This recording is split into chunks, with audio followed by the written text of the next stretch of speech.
Cawapres nomor urut 2 Gibran Rakabuming diduga melakukan pelanggaran aturan kampanye sebanyak 2 kali. Dilansir dari Tribun Jakarta, dugaan pelanggaran kampanye dilakukan Gibran saat dirinya belusukan ke Penjaringan, Jakarta Utara.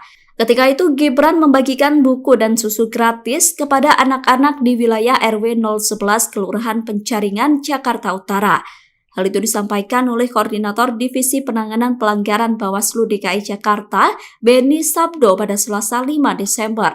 Gibran diduga melanggar aturan pemilu tentang larangan melibatkan anak-anak dalam kampanye.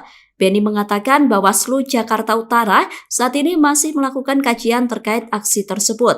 Jika aktivitas Gibran terbukti melibatkan anak-anak, maka Bawaslu akan memberikan sanksi tegas. Kemudian dugaan pelanggaran kedua dilakukan Gibran saat melakukan aksi bagi-bagi susu dalam pelaksanaan CFD di Bundaran HI Jakarta Pusat.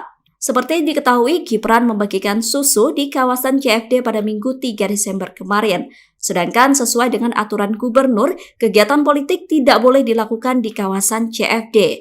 Atas perbuatan Gibran, Bawaslu Jakarta Pusat juga masih mengkaji peristiwa tersebut.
Download Tribun X sekarang, menghadirkan lokal menjadi Indonesia.